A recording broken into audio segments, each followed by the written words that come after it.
Well, good evening and welcome, everybody. And when I say everybody, I don't just mean everybody here in this room, but I mean everyone out there in the great wide world that are joined to us by our webcast. For those of you that I've not yet had a chance to meet, I should perhaps introduce myself, and I'm Martin Taylor. I'm the Physical Secretary here and Vice President of the Royal Society. As I say, you're all very welcome here tonight, but if I might make a gentle suggestion, you'll be just that little bit more welcome if you could remember to turn off your phones, pagers, or any kind of bothersome electronic gadgets that you might have with you. So if you do that, please.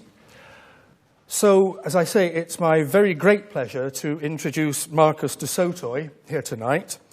I've known Marcus for many years, and as you'll probably hear in the course of this evening, he works in an area that's kind of just next door to the things that I do, also in zeta function world. So I've known him as a colleague for many years. Marcus is a professor of mathematics at the University of Oxford, and he's currently an EPSRC Senior Media Fellow, and he's actually been named by The Independent on Sunday as one of the UK's leading scientists. Marcus's research interests include understanding the world of symmetry using zeta functions, I just mentioned. These are a classical tool for a number theory. In fact, it's my own belief, doubtless shared by Marcus, that zeta functions are actually one of the best things and cleverest things in mathematics because they encode much more than you think that's in them. They're really quite smart. Anyway, Marcus's work isn't just zeta functions. It's a very wide range of methods that he employs. And these include some technical sounding things that they've asked me to mention, including p-adic Lie groups, model theory, algebraic geometry, and analytic methods. Now, in addition to writing learned academic articles, Marcus is also the author of the best-selling popular mathematics book, The Music of the Primes. Marcus also writes for The Times, The Daily Telegraph, The Independent, and The Guardian, and is frequently asked for comment on BBC radio and television. Now, quite recently, the Royal Society hosted a meeting here called Scientists Meet the Press. And at this, our president, Lord Rees, rather humorously styled Scientists Meet the Press as nerds meet the reptiles. Now, if our president, Lord Rees, kind of styles scientists as nerds, albeit humorously, one dare not imagine what he might have styled the mathematicians as. We've had a quite dreadful public image in mathematics for some years. And my reason for mentioning this is because I can't think of an individual who has done more than Marcus has to enhance the public image of mathematicians in the United Kingdom. So we all owe you a debt there, Marcus. Anyway, mathematician, writer, TV and radio personality, Marcus has got it all. Ladies and gentlemen, I'm very pleased to present Marcus de Sautoy.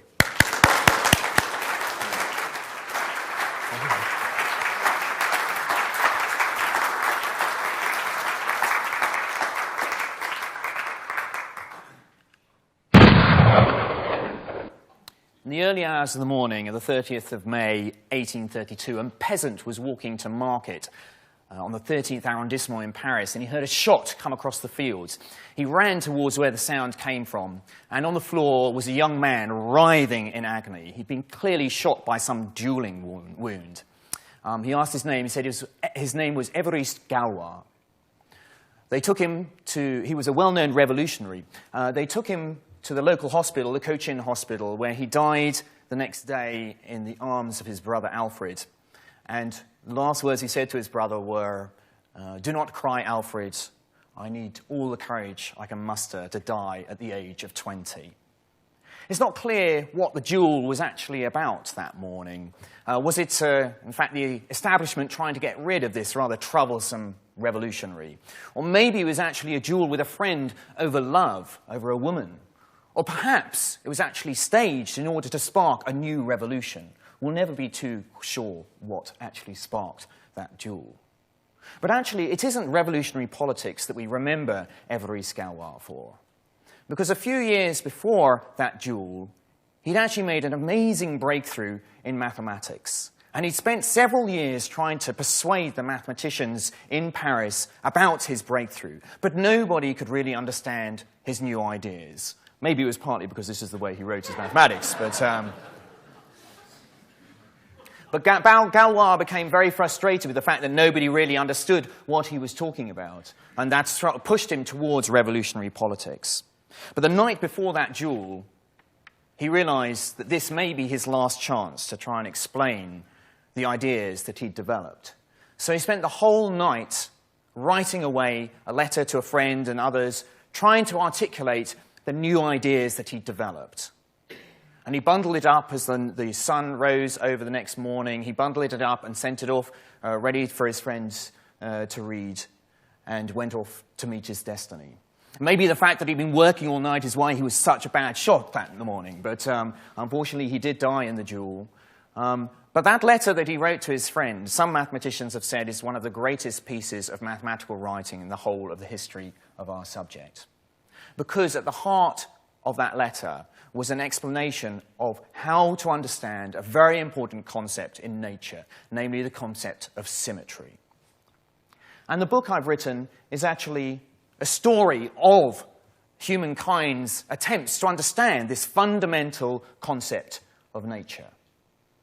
So Galois is a central protagonist of this book.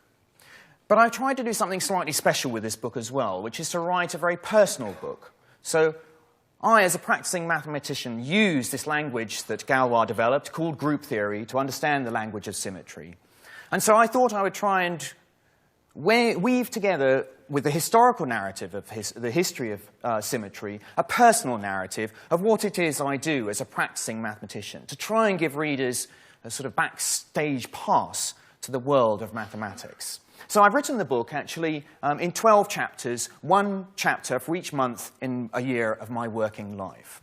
And I chose to start the book, and it fitted in very nicely with the dodecahedron having 12 sides, so each of the months is charted by the side of a very symmetrical shape.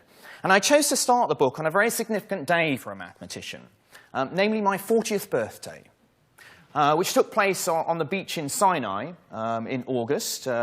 And 40 is a very significant birthday for a mathematician, not because of some sort of numerological significance of the number 40, but because there's this myth that mathematicians have done their best work by the age of 40. Fueled by the fact that our Fields Medal, our kind of Nobel Prize, is awarded to people under the age of 40, and partly due to people like Galois, who already by the age of 20 had done such fantastic work, groundbreaking work, that it's quite difficult to live under the spectres of people like Galois. So the book starts on my 40th birthday.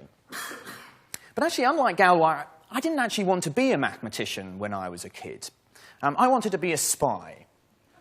In fact, this is fueled by the fact that my mother had worked in the Foreign Office. And when she had children, it was considered that motherhood and working in the Foreign Office were incompatible, so she left the Foreign Office. But she did tell us that she'd been given a black gun as a member of the Foreign Office, and they'd allowed her to keep this just in case she had any more secret missions she had to go off on. So I immediately realized that my mother had been a spy, and she said she concealed this black gun somewhere in the house. So I used to spend all my childhood trying to find out where this gun was, and I could never find it. I mean, they'd obviously taught her the rules of concealment very well as well. So I said, OK, well, the only way I'm going to get my own black gun is if I'm going to join the Foreign Office and become a spy as well. And so I realized that the best way to join the Foreign Office was probably to learn lots of languages. So at school, that's what I did. I signed up for every language I could possibly take. I took French, German, my school also did Latin. At the time, there was a series on the BBC teaching you Russian. So I got my French teacher to try and help me out with this one as well. But I didn't get on terribly well because there are all these exceptional verbs. You have to learn spellings of things. Nothing made any sense at all. The Russian course was a complete disaster. I couldn't get past the word for hello, which was something like strasstrastur, which unfortunately was the name of the course. So it was rather difficult that I couldn't even say the name of the course, let alone get any further. And so I got very frustrated with trying to learn all of these languages. And it was about when I was 12 or 13 that my maths teacher at my school said in the middle of the lesson, he suddenly pointed to me and said, "Sautoy, I want to see you after the class." And I got a bit freaked out by this, and I thought I must be in trouble.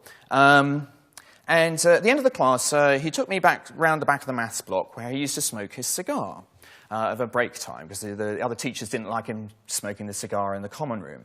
And he said, "Sautoy, I think you should find out what mathematics is really about. It isn't really about sort of the multiplication and addition we do in the classroom. It's something much more than that." And he recommended a couple of books to me. And that weekend, we went off with my father to Blackwell's to buy one of these books. I must say, actually, that this teacher very nicely is in the audience tonight as well, and this is the person. So in a way, I'd like to dedicate this talk to him, because it's his decision to take me around the back of the maths block which inspired me to become a mathematician. And one of the books he recommended was this book here, called The Language of Mathematics. Not a very famous book, I don't think.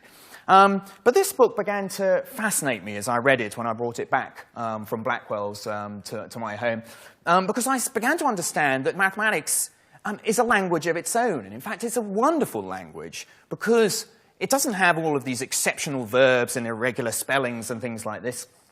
It has a lot of surprises in it, but it's an incredibly logical language. So I changed my mind and decided I wanted to learn this language, not all of these complicated languages, to become a spy. And I dedicated my time to try and understand this language of mathematics. And one of the languages I really loved, which I read about in this book, was this language to try and articulate the idea of symmetry. And the idea of symmetry has really been a fundamental language in nature ever since there were organisms on the Earth. If you think about a bumblebee has incredibly bad vision, but the only thing it can pick up really in the garden is things with symmetry, because symmetry is likely to be something which has sustenance. So it's drawn to that. It's almost like a billboard saying, "Come and visit me because I've got food for you." So symmetry is very important as a language in the garden in order to be able to communicate. Also for us too, as humans, symmetry is very important. If you look at these faces, the one that people most find attractive are the ones on the bottom, which have been artificially made to be symmetrical. And that's because we're drawn to things with symmetry, things which we regard as beautiful, because it's generally a sign of something which has very good DNA.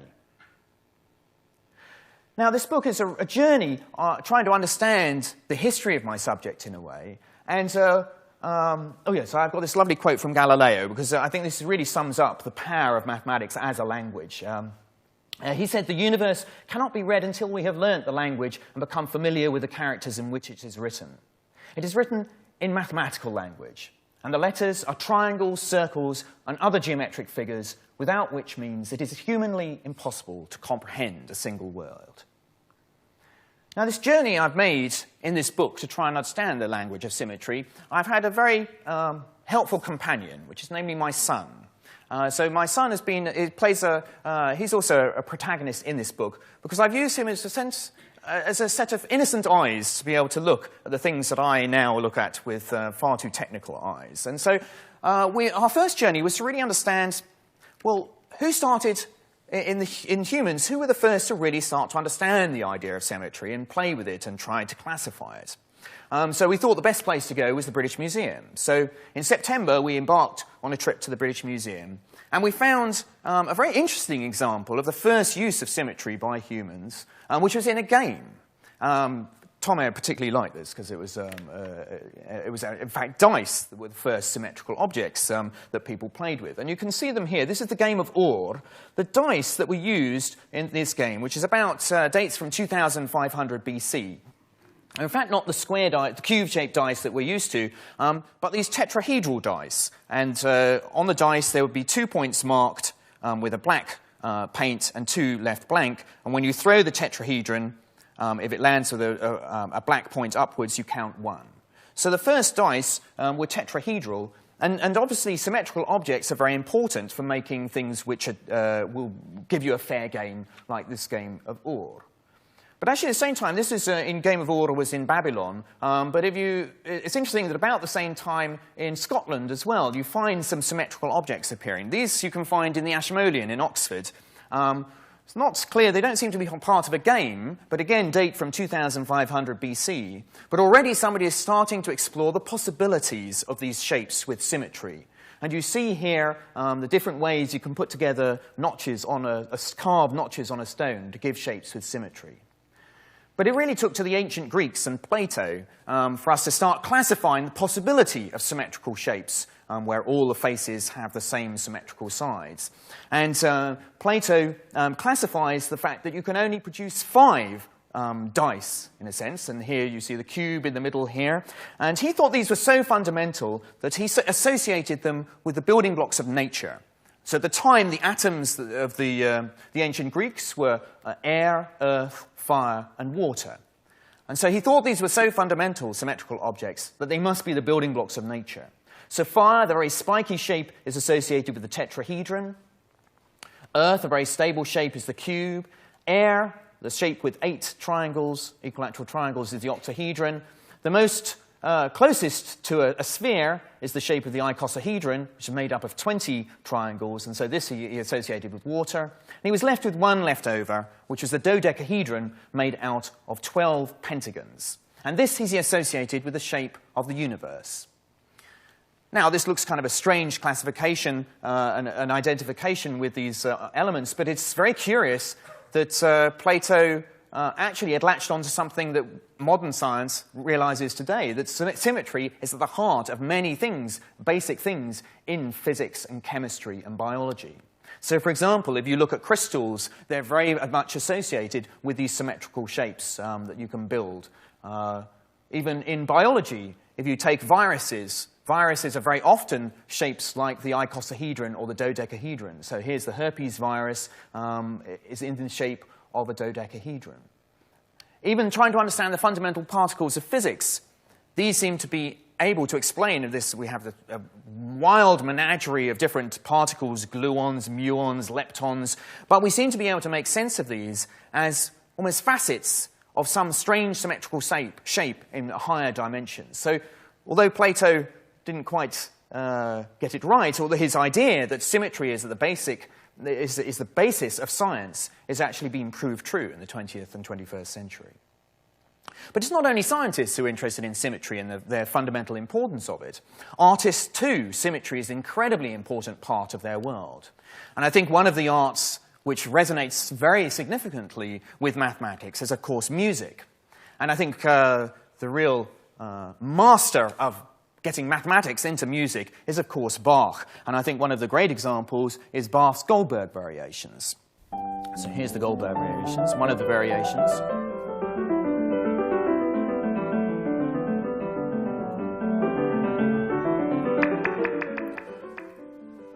There are 32 pieces in the Goldberg variations, an aria which starts and ends the piece. Almost by the fact that it starts and ends the piece, you can see a circle forming already in this piece. In fact, halfway through, the 16th movement is called the overture, which is generally the beginning of a musical piece. So it's almost not clear where the beginning of the Goldberg variations really is. So there seems to be a circle in this piece already. But what Bach does with the canons in these variations, a canon is like Frere Jacques, where you start singing and then a little bit later somebody starts singing the tune again and they start meshing together. Bach plays with these canons, but each time he introduces a new canon, he shifts the second voice up one note.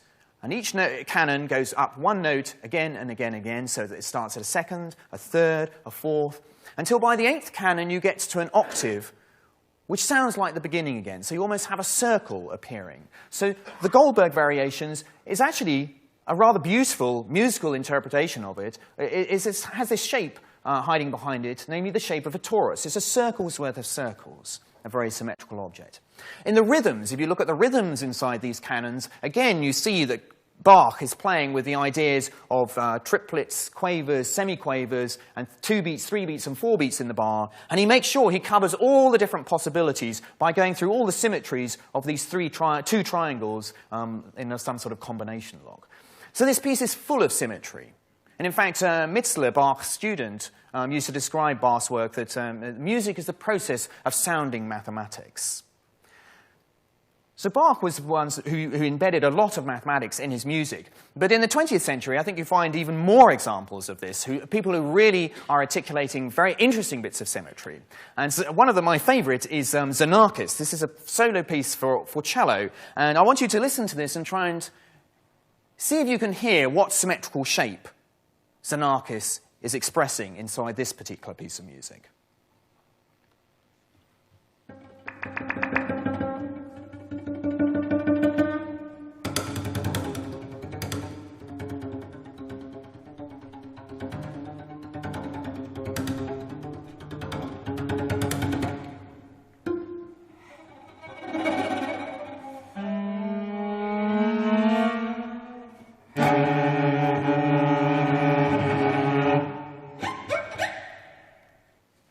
Well, that was in fact a cube, but slightly challenging to hear the cube inside there, I must admit.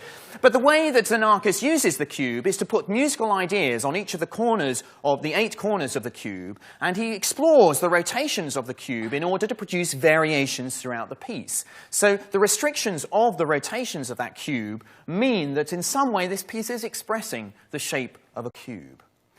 But many artists have difficulties with this relationship with symmetry. For example, here's a quote by Thomas Mann from The Magic Mountain, where he's describing, one of his characters is describing a snowflake, and he describes it as shuddered at its perfect perfection, found it deathly, the very marrow of death. And for very many artists, symmetry is something they try and break out of, to break away from. For them, it's something with inertia, something which is still and deathly.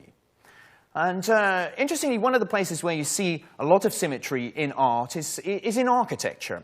Xenakis was, in fact, an architect before, as well as being a musician. But a lot of artists have used significant symmetrical shapes throughout time, from the pyramids all the way through to the modern day. This is in the science area in Paris. You find this wonderful cube called La Geode. It's in fact the realization of a 200-year dream of the revolutionaries. The revolutionaries in Paris around Galois' time thought that the sphere was a perfect example of somehow the ideas of the revolution, somehow that no part of society is favored over any other. And they dreamed of building a sphere in Paris, which eventually was realized 200 years later. It is, in fact, an IMAX museum, a cinema, which I'm not sure the revolutionaries would quite have approved of. But if you go to Israel, you find some very interesting symmetrical buildings. There are dodecahedrons being used in Ramot to build these things, but these are trying to buy furniture for these buildings is a really difficult task. But, one of my interesting journeys in the book was to a conference I went to on zeta functions, in fact, in Japan, and I met up with a friend of mine, Professor Kurokawa, who took me up when he had found I was doing a book about symmetry. He said, well, I've got to take you to the temples in Nikko. And we went where there's lots of beautiful geometry going on in these buildings. But we went, if you see the archway at the back, we went through this archway, and very intriguingly, we noticed that there are 8 columns, and the columns have this beautiful symmetrical design on, except for one of them, which is turned upside down. And I asked Professor Kurokawa, is this some mistake? It's very strange. They've got these 7 beautiful columns, and then the 8th is turned upside down. And he says, no, this is very deliberate. And he found me this wonderful quote from the Japanese Essays in Idleness from the 14th century, where it writes, in everything, uniformity is undesirable. Leaving something incomplete makes it interesting and gives one the feeling that there is room for growth. Even when building the imperial palace, they always leave one place unfinished. And so artists love trying to break out of this symmetry. And even if you go back to the Goldberg variations, the 9th canon in that piece, you expect, actually the 10th canon, you expect to follow the pattern. And in fact, Bach makes it what he calls a musical joke, a quadlibet, and he completely throws the symmetry, turns the column upside down, and it doesn't follow any of the rules that have been built up throughout the piece. But that almost reinforces how much symmetry has been going on before in this piece because of showing you this sort of musical joke. Well, one of the best examples, I think, of symmetry in architecture is the Alhambra. And we went and made a trip with my son Tomer, who's a gooner, as you can see, to the Alhambra to explore the examples of symmetry in this beautiful building. Because it really is a palace of symmetry. Already in this picture here, you can see the reflectional symmetry being played with the water, that you get a reflection of the building. But it's really on the walls that you see the wonderful celebration of symmetry. Partly because, of course, Muslim artists were denied the right to be able to draw pictures of things with souls, and so they had to find other ways to express their artistic dreams, and so they went for much more geometric shapes. So here you see all these wonderful pictures of symmetry on there. But the Alhambra in Granada really sort of goes to the heart of what really is symmetry. Can we say that some of these symmetries are the same? What does it mean to say that these walls have symmetry in them?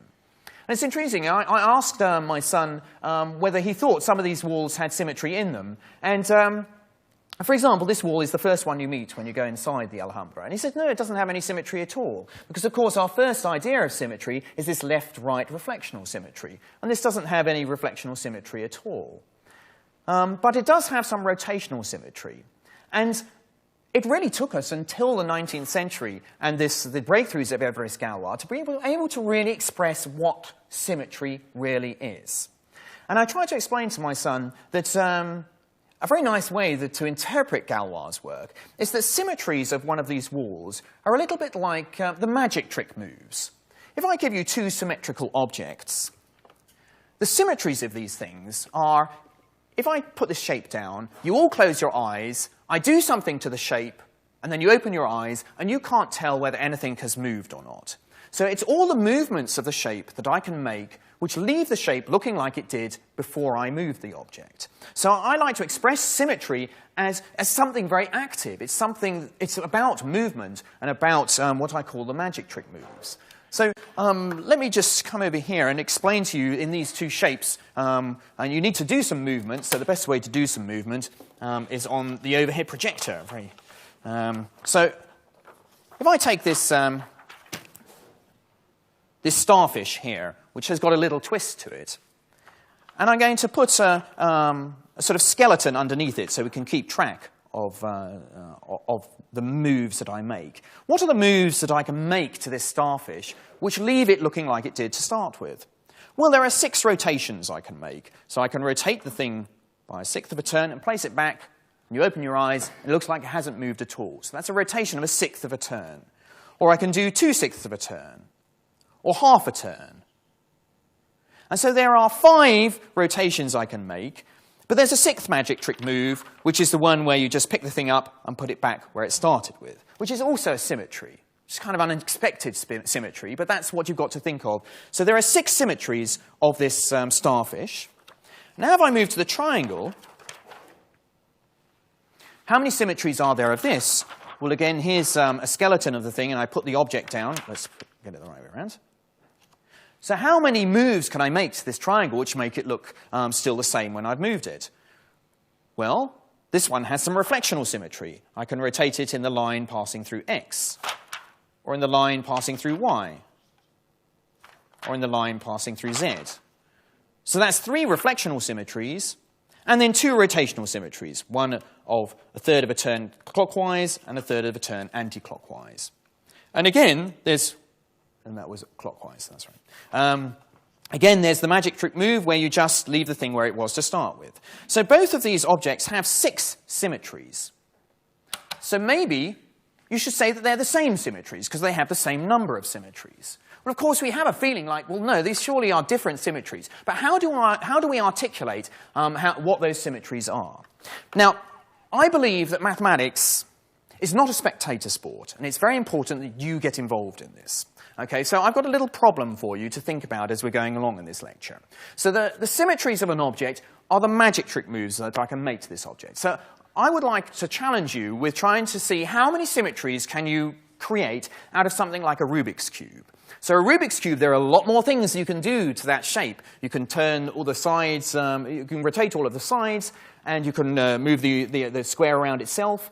So I would like you to, if you want to play my game, to try and guess or work out how many symmetries are there of a Rubik's Cube. Well, how many magic trick moves can I make to this cube which make it still look like a cube, but with the colours in lots of different places? And I'm going to give a prize to the person who gets the closest to the number of symmetries of this thing.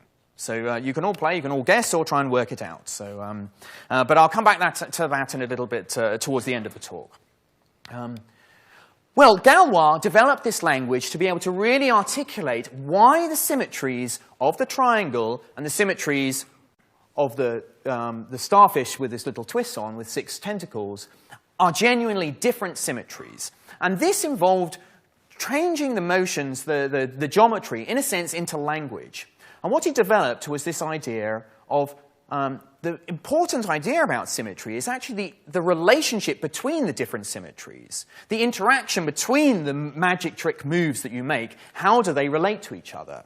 So, for example, with the rotations of the starfish, if I combine one rotation by another, that gives me a third rotation. So, for example, I've given names to these rotations. So the rotation where I just leave the thing fixed is called A. When I rotate by 1/6 of a turn is called B. 1/3 of a turn C, 1/2 a turn D, 2/3 of a turn E, and 5/6 of a turn F. When I do one rotation followed by another, this table here records what the result of doing those 2 rotations one after another is. And of course, with rotations, it doesn't really matter what order I do the rotation in. I could do a rotation of 1/6 of a turn followed by 1/2 of a turn, and the starfish would end up in the same place as if I'd done them in the other order, 1/2 of a turn followed by 1/6 of a turn. And you can see that because there's some symmetry in this table, where they're down the diagonal here, each of the letters on the bottom half will be repeated in the top half. But with a triangle, things are very different. The interactions of the symmetries are very different. If I do a reflection followed by a rotation, the triangle ends up in a different place to if I did a rotation followed by a reflection. And that's reflected by the fact that there's no symmetry in this table here. If I've got a Z down here, well, I've got an X here. So there's no symmetry in this table because rotations followed by a reflection is not the same as a reflection followed by a rotation. So it's the interactions of the symmetries which distinguishes these, and we find that these are actually examples of 2 different symmetrical objects. In fact, Galois and later mathematicians developed rules for being able to fill in these tables. It's a bit like a Sudoku. For example, you can see that no symmetry occurs twice in any row or any column. So there are rules for how to fill these tables in. And you can prove that if an object has 6 symmetries, then it must have symmetries identical to one of these 2 shapes. So although the shape may be very different, it must be one of these 2 symmetries. So this idea of symmetry, in a sense, is like the development of number. The idea of number, I've got 3 bottles on the table here, and I've got 3 glasses. Now, the bottles are very different to the glasses, but the abstract concept of 3 hiding behind them is a number that we want to abstract and say is the same. They have the same number. So the same idea is happening with symmetry, that we've got an abstract idea of symmetry hiding behind a geometrical representation of these things. And if we go back to the Alhambra and look at the walls, we can now see that 2 very different walls, we can say that they have the same symmetries. Because here's a wall made out of these beautiful triangles with this little twist on, and here's a wall which looks completely different. But if you look at the symmetries of this wall, the magic trick moves, well, there's a magic trick move where I can rotate this. You've got to ignore the colors here. I can rotate this wall by 1/6 of a turn around this point here, or 1/3 of a turn in the middle of the triangle, or actually there's an intriguing one which is 1/2 a turn, which is halfway along the side of one of the little triangles. And the same happens in this picture here. And the interactions of the symmetries are exactly the same in each case. And so we can say that although these walls look very different, they in fact have the same symmetry.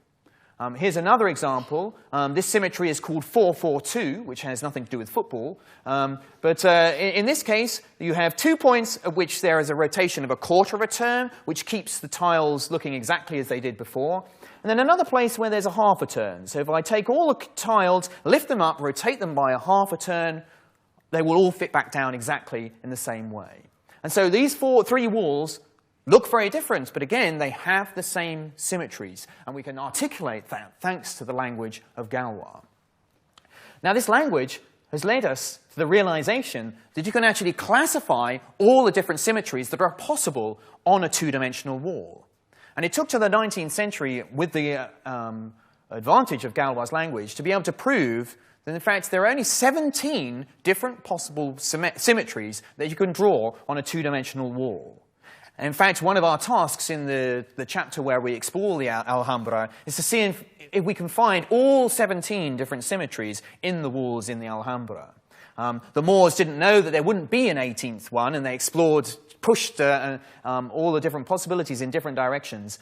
And we did almost find all 17. We had to cheat on one wall, but so they did, through their exploration, find all 17, but it took till Galois language to be able to say they will not be able to produce an 18th symmetry. You can have very many different pictures. If you think of the pictures of Escher, he changes the pictures all the time, lizards, angels, devils, but at their heart will always be one of these 17 different symmetries.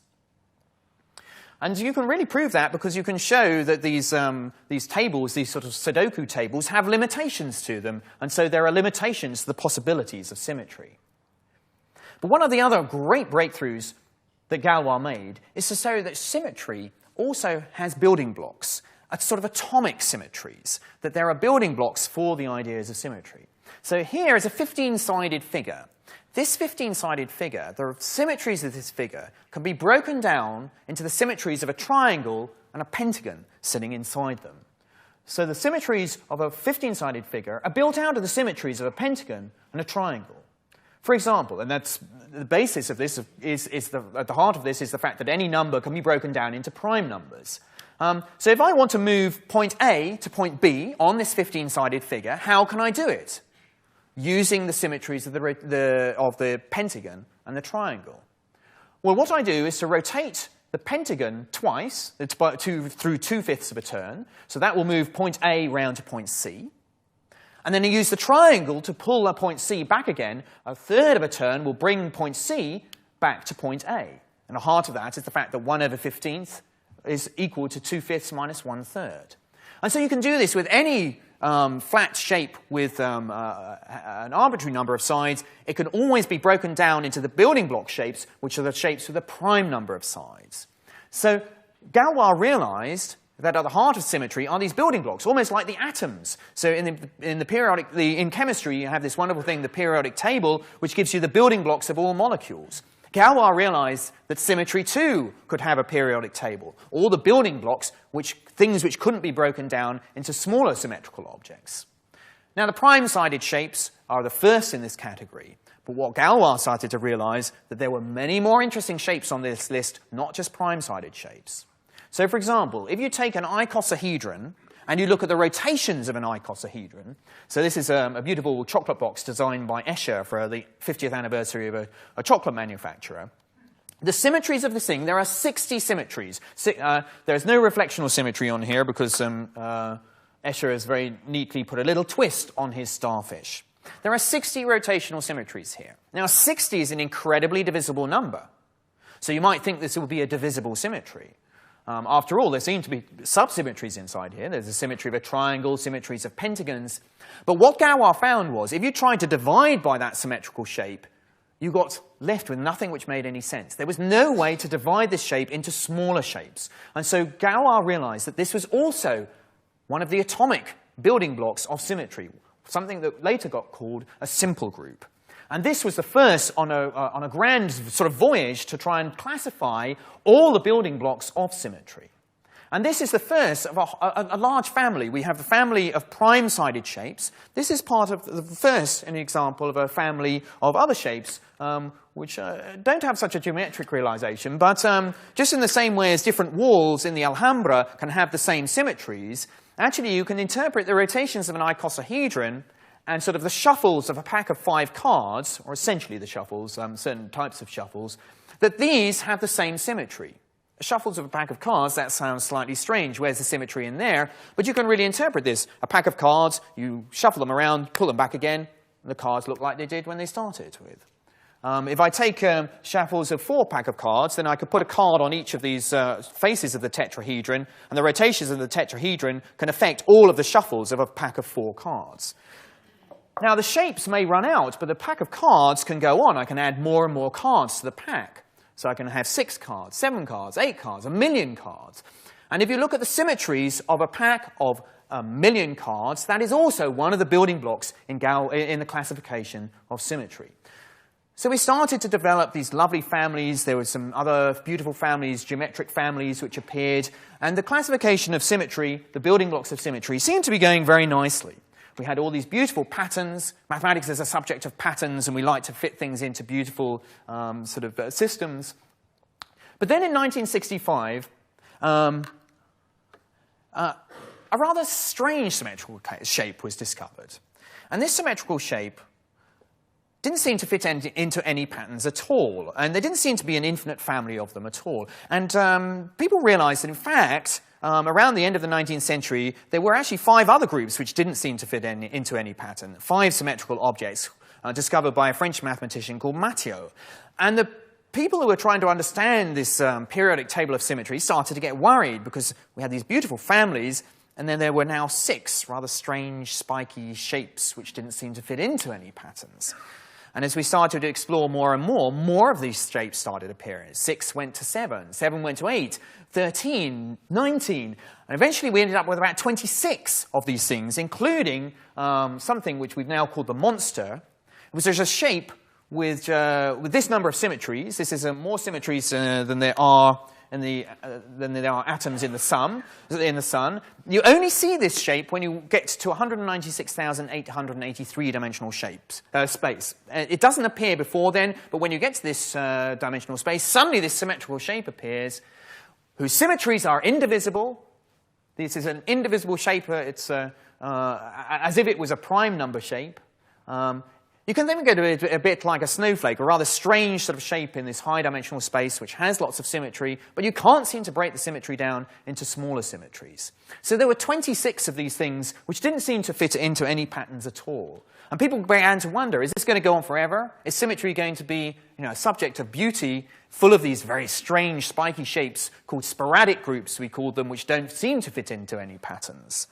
But eventually, in the beginning of the 1980s, it was proved that this 26th monster would be the last one on the list. And we produced, finally, a classification of all the building blocks of symmetry. Now, let me tell you a little bit about, you may be worried about this 196,883 dimensional space, and you should be, because what on earth is it? How do mathematicians think in such high-dimensional spaces? Well, here's a fast tutorial on how to see in higher dimensions. Of course, we cannot see. When a mathematician talks about such a shape, they aren't actually drawing such a shape. But what we do is to use another language. This is the power of the mathematical language, because it gives you access to worlds that you cannot perhaps see. So, for example, a square in 2 dimensions, I can translate into numbers. This is the power of the work of Descartes, that Descartes showed that geometry can be changed into numbers, that there's a sort of dictionary which change one into another. And this is the power of coordinates. So if you draw on a piece of graph paper a square, then each of the points of the square can be described by numbers. So you have a coordinate at 0, 0. It's really just like reading a map. So you may have used the A to Z to come here to the Royal Society tonight. You will have located it as a grid reference. And so the point on this square is relocated as 1 along here and 0 up. This one here is 1 along and 1 up. And the point here is 0 along and 1 up. So the square can be translated into these numbers, the coordinates which mark out the points of the square. Well, similarly, the points of the cube can be identified using 3 numbers. If you're identifying something with your GPS system, then we change the world into coordinates with 3 numbers. So we have 0, 0, 0, all the way through to the last one at 1, 1, 1. Now, of course, the pictures run out when I go to 4 dimensions. What's a 4-dimensional cube? I can't draw you a picture of a 4-dimensional cube. But I can still describe it, because the dictionary of numbers doesn't run out. It's just described by coordinates with 0s and 1s, but now 4 0s and 1s. The first point is 0, 0, 0, 0, and it goes all the way off to 1, 1, 1, 1. And using these numbers, I can tell you how many faces it has, how many edges it has, and I can talk about the symmetries of these things as well. Now, there are ways to kind of get some image of these shapes, and if you've gone to France, you might have seen one, because at the Arch at La Défense in Paris is in fact a shadow of a 4-dimensional cube. I'm not sure how many Parisians know that, but they are in fact looking at a shadow of a 4-dimensional cube. So just in the same way as painters would draw a cube on a 2-dimensional piece of paper by drawing a square inside a square, Well, the artist at La Défense has depicted a four-dimensional cube in 3 dimensions, a shadow of it, as a cube inside a cube. And in fact, you can mark off all the points, the coordinates. Here's 0, 0, 0 down here, and on the back will be 1, 1, 1, 1, and you can mark out all of the points in this shadow. So that's a little way of how we don't draw pictures of these things, but we use the numbers, the new language of that, to be able to explore these shapes. But it's still quite extraordinary that mathematicians can explore the symmetries of a shape in 196,883 dimensional space. And it's the people like John Conway who are able to do this kind of thing. I mean, he has a really amazing brain to be able to explore the symmetries of these objects. And he was a professor in Cambridge when he thought, well, we have this wonderful thing which is developing, this periodic table of symmetry. Well, I think we ought to record the contours of all of these shapes. And so with some colleagues in Cambridge, he developed, in a sense, what is our periodic table of symmetry. He called it an atlas because he felt that it was sort of you're really navigating these shapes, and these give you the sort of contours of the countries that they developed. And so here is, if you want to come up afterwards, you can come and have a look at what the atlas looked like. And right at the back is a description of how to explore the monster. It gives you a description of the different dimensions in which you can see the monster. And these dimensions are not just random dimensions. The 196,883 dimensional space is in fact a very important number. And I've called my book Finding Moonshine. And in fact, trying to understand the significance of this number, Conway coined this phrase moonshine, because this number seems to come up in lots of other different areas of mathematics, in particular the area of number theory, and also seems to be coming up in physics as well. And so to understand where this number is coming from is one of the big mysteries still in our subject. We've made a lot of progress, but there still seems to be a lot of mystery behind this. I went to Cambridge actually as a PhD to think about doing my PhD there, and I talked to Conway and the other authors of the atlas. But they told me that I could only join their group if my name was changed, because these are people obsessed with symmetry. If you look at the authors here, they all have 2 initials followed by 6 letters. So John Conway told me the only way you are going to be able to join our group is if you... My initials are MPF, so I'd have to drop the F. The do was hopeless. I could have Sautoy. But also, he said the order in which they've joined the group was also alphabetical. So Wilson was the last, Conway was the first. So I'd have to change my name to Sautoy, I think, was Z. That was going too far, I thought. So I decided not to do my doctorate in Cambridge, but I went back to Oxford, and I started working with another of my great tutors. So I've dedicated this talk in a part to my teacher at school, but the other teacher that I learned so much from, who is also here, was my research supervisor, Dan Siegel. And he opened up how many... you might think, well, now perhaps we finished symmetry because we have this wonderful table. Perhaps it's all done. But there's still many more things we don't understand about symmetry. We don't understand these numbers really from the moonshine, but we also don't understand the molecules that we can build from these atoms. What are the symmetrical objects you can build from these building blocks? And partly that's what my work is dedicated to. And some of my proudest moments have been creating some new symmetrical shapes which have been built out of some of the things in this table. And in fact, that's the prize that I'm going to give to anybody who guesses the number of symmetries in the Rubiks Cube. I'm going to dedicate a group. This group has not got a name yet, but it will have a name tonight to the person who gets closest to the number of symmetries in the Rubiks Cube. You can buy a crater on the moon or an asteroid or a star or something like this, but have you ever had a symmetrical shape named after you? Well, here's your chance, okay? I did think about selling these. You know that guy who sold the million pixels on the net and became a millionaire? I thought, well, I've got infinitely many of these groups. I could become an infinite whatever. Anyway, so I'm going to... this group will be named tonight after the person who gets closest to the number of symmetries in the Rubiks Cube. Okay, so anyone, you can write down a number now on a piece of paper. And if you want to play and you want to have your name on this group, then could you please stand up? Okay, so I need some brave souls to be able to write down a number, make a guess at how many symmetries you think there are of the Rubiks Cube. Right, great. So, oh, good, there's some competition going on. Exactly. Excellent. So how many symmetries are there of the Rubiks Cube? Okay. Well, we've got to sort you out. So we've got 4 players. Okay. So I want your number, I want you to count how many digits you've written down in your number. Some of you may have been very clever and done it in factorials and things, but that's not fair, okay? You've got to write it out in full. Okay, I want you to sit down if your number has less than 10 digits. Oh, my God. Okay, stand up again, stand up again. I filtered you out far too quickly. Okay. All right. Less than 5 digits. Sit down. Oh, he's added some... Okay. Well, so how many digits has your number got? 8 digits. Okay. So so you're still standing. You're the only one still standing. So I need your name. What is your name? I need your surname. I think you need... Lane. L-A-N. The Lane group. So here we are. The Lane group. There we are. It's a very important group. Connections with exciting things. So you can come and collect this afterwards for guessing quite well. Unfortunately, we're totally miles off the actual. But never mind. Okay, you can sit down. Let me tell you how many. Yes, let's give him a. How many symmetries does the Rubiks Cube have? How many different magic trick moves are there of this thing? There are, in fact, 10 to the 24 different things I can do to a Rubiks Cube. Absolutely amazing number of symmetries. So I've dedicated that group. Rather intriguingly, the company who first marketed these things on the packaging claims that very, very proudly that there were more than 1 billion possible states the cube could attain. And somebody rather nicely pointed out this would be similar to McDonald's proudly announcing that they sold more than 120 hamburgers.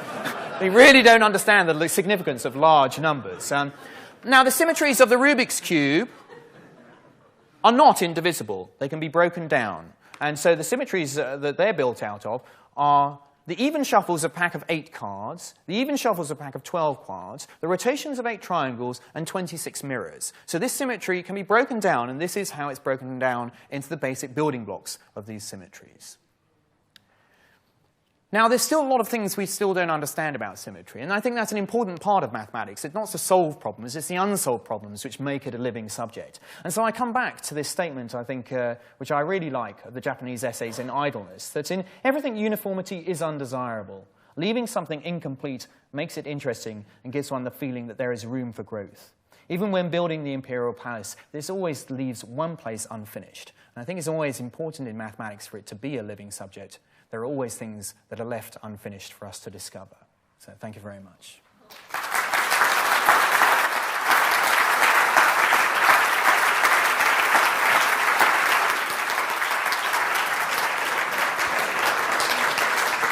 Thank you very much indeed, Marcus. So now we're going to move to questions mode. And for this, I want to make sure, yes, we have our roving mics starting to rove.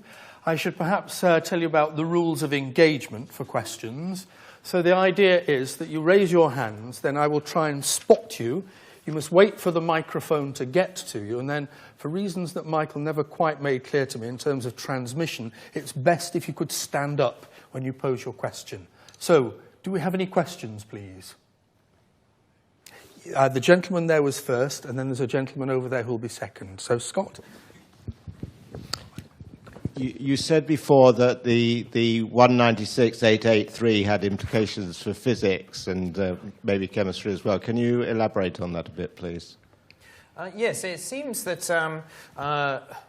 the work of Richard Borcherds, who won a Fields Medal for his work on these numbers, the first connection was with number theory, that certain numbers in number theory were coming up which had connections with these dimensions of the monster. And the idea was to try and understand what links these two together. And Richard Borcherds, what is the sun which is shining the moonlight on these two objects? And Richard Borcherds came up with an algebraic object called a vertex operator algebra, which seems to be the thing which binds these two together. Now, these objects seem to be very important in physics, in things in string theory, and then also in conformal field theory. And so these algebraic objects now seem to be the ones which are also fundamental to physics. The way you generate the symmetries of the monster is to look at the way that a 24-dimensional grocer packs his oranges.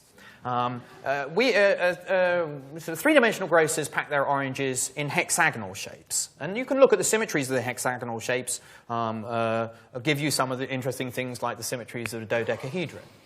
But if you look at 24-dimensional oranges, there's a beautiful way called the Leech lattice, which is a way of packing these particular shapes. And the symmetries of those shapes seem to be very related. The way that you can pack in 24 dimensions seems to be very related to significant things in string theory as well. So that's some sort of answer. Thank you, Marcus. Next question will come from over there. Marcus, a clear factor in all your lectures is the excitement you find in the subject. That isn't shared by the great majority of the population. I suspect you've thought about, from your writing and your broadcasting and so on, thought about how you can engage more people. Could you share some thoughts on that? Well, I think one of the things my teacher, Mr. Belson, was very brave to do was to show me some mathematics that might have been quite scary, but which was quite challenging. And I think that we're a little bit too shy about challenging people with interesting ideas. And I think that we're really losing kids at school in that sort of 11 to 14-year age range. And I think it's partly because we're not showing them the big ideas. And I think it's quite acceptable. I'm sure you didn't understand everything that was talked about there, but I still think it's good to expose people to that and not be scared about showing people things about higher dimensional shapes or things about infinity, different sorts of infinity. So I think we need to be a little bit braver about telling people the big stories. It's like learning a musical instrument. If you only do scales and arpeggios, you give up the instrument. But if you get played a piece of Bach or Xenakis, well, maybe not Xenakis, but then you get excited. You say, OK, I want to do that as well. And that's what I think we should be a bit more brave. Now, can we have a show of further questions? One and then two. Yes, Scott. Stand up. Yeah. Are there any practical implications or applications to your mathematics? Absolutely, there are. It's not my motivation. I'm a real hardy, G.H. Hardy mathematician at heart. I do it for the beauty and the love of the subject. But, of course, the wonderful thing about mathematics is that it continually has practical applications. And symmetry is, in fact, at the heart of many things in the telecommunications industry. The way that we encode data into zeros and ones and try and preserve the integrity of that data when we broadcast it via satellites or across space. And we use symmetry as a way of correcting the errors that occur. If you think about an Arabic carpet, there's a little bit of an error in one corner. You can correct it because you can look at the other three corners. So symmetry is very much at the heart of the codes that we use to correct errors when they're transmitted across the world. So there's a whole chapter dedicated to the use of symmetry. In fact, it starts off with a lovely quote from Mao Zedong, which he says, "What use is symmetry?" at some point, he said. So that's my answer to him. Right, our second question was to come from here. Yeah. Professor de Sautoy, you said that you thought it was a myth that mathematicians did not have fundamental creative insights after the age of 40. Yeah. Could you perhaps summarize the evidence for and against that proposition? Well, there are... I think I